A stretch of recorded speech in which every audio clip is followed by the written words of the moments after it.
The conditions of human life are such that suffering is an integral part of existence. Life is suffering. Why? Well, one reason is because of society's arbitrary judgment. Every single one of us has traits and features and quirks and idiosyncrasies that are far from ideal and that are judged by the standards of society as insufficient. And so you suffer because of your imperfect insufficiency in the eyes of others. And you can certainly make the claim that fairly frequently that's arbitrary. And so that's the claim that society is tyrannical and judgmental and needs to be constantly reconstituted so that the tyrannical element doesn't take full control. And fair enough, you have to stay awake so that that doesn't happen. But the thing is, it doesn't matter what society it is, although they vary in the degree of their tyranny. The mere fact that you're grouped together with other people and have to come up with a common value structure in order to live together means that many of the things that characterize you are going to be suboptimal. And so the price you pay for social being is that much of you is deemed insufficient. Now, hopefully there are various ways that you can be within a society that's sufficiently diverse so that you can find a place where what's good about you in the eyes of others and perhaps in your own eyes can flourish of its own accord. Because you don't have to be good at everything. If you can be good at one thing well enough, that might allow you your niche. And hopefully a healthy society allows for that. Certainly societies can become so tyrannical that they don't. The other element of it, clearly, is the mere fact of the arbitrariness of the natural world. You have a lifespan that's going to be counted in the number of decades that you can count on two hands. And that has nothing to do, technically, with the tyranny of the social structure. Now, you could say, if we got our act together more completely, perhaps you could live longer, and fair enough. But the fact of the limits of your lifespan and the suffering that's necessarily a consequence of that, the death of your parents and the death of most people that you will know before you, means that that part of suffering is an integral part of existence itself. And so that can't be laid at the feet of an insufficient social structure except insofar as it's tyrannical and blind. It's a condition of existence. And then by the same token, you have your own responsibility for some of your unnecessary suffering, because there's things you could be doing to make your life better and to make life better for other people that you know perfectly well that you're not doing. So there's three reasons why you suffer, and one is, well, look at you and the way you're built. It's inevitable. There's not very much of you and there's a lot of everything else. And so you just don't last that long and you're fragile across multiple domains, and then you're harshly treated by society, and there's no doubt about that. And then there's responsibility that can be laid at your own feet. The proper pathway through that is to adopt the mode of authentic being.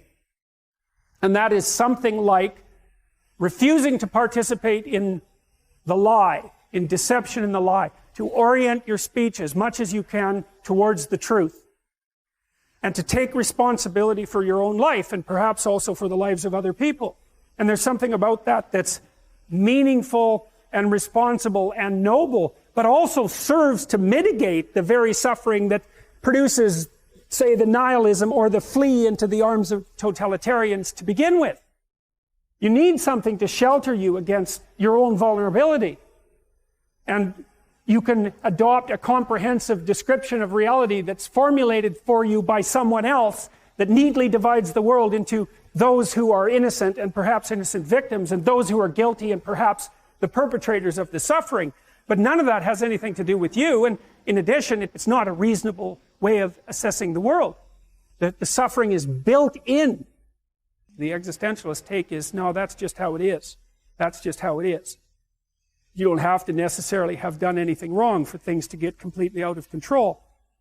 It's a terrifying doctrine, but it's not a hopeless doctrine, because it still says that there's a way forward. There's a pathway forward. And the pathway forward is to adopt a mode of being that has some nobility, so that you can tolerate yourself and perhaps even have some respect for yourself as someone who's capable of standing up in the face of that terrible vulnerability and suffering, and that the pathway forward, as far as the existentialists are concerned, is by, well, certainly by the avoidance of deceit, particularly in language, but also by the adoption of responsibility for the conditions of existence and some attempt on your part to actually rectify them. And the thing that's so interesting about that is, well, two, as far as I'm concerned, and some of this is from clinical experience, you know, if you take people and you expose them voluntarily to things that they are avoiding and are afraid of, you know, that they know they need to overcome in order to meet their goals, their self-defined goals.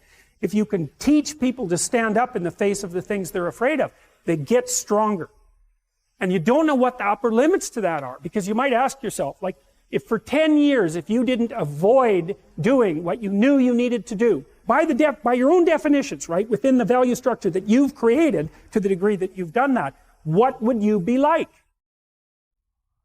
Well, you know, there are remarkable people who come into the world from time to time, and there are people who do find out over decades-long periods what they could be like if they were who they were, if they spoke their being forward. And they get stronger and stronger and stronger, and we don't know the limits to that. We do not know the limits to that. And so you could say, well, in part, perhaps the reason that you're suffering unbearably can be left at your feet, because you're not everything you could be, and you know it. And of course, that's a terrible thing to admit, and it's a terrible thing to consider, but there's real promise in it, right? Because it means that perhaps there's another way that you could look at the world, another way that you could act in the world, so what it would reflect back to you would be much better than what it reflects back to you now. And then the second part of that is, well, imagine that many people did that, because we've done a lot as human beings. We've done a lot of remarkable things. I often ask undergraduates how many hours a day you waste, or how many hours a week you waste. And the classic answer is something like 4 to 6 hours a day. You know, inefficient studying, watching things on YouTube that not only do you not want to watch, that you don't even care about, that make you feel horrible about watching after you're done. That's probably 4 hours right there.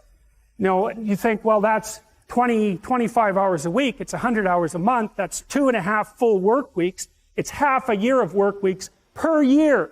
And if your time is worth $20 an hour, which is a radical underestimate, it's probably more like 50 if you think about it in terms of deferred wages. If you're wasting 20 hours a week, you're wasting $50,000 a year. And you are doing that right now. And it's because you're young, wasting $50,000 a year is a way bigger catastrophe than it would be for me to waste it, because I'm not going to last nearly as long. And so if your life isn't everything it could be, you could ask yourself, well, what would happen if you just stopped wasting the opportunities that are in front of you?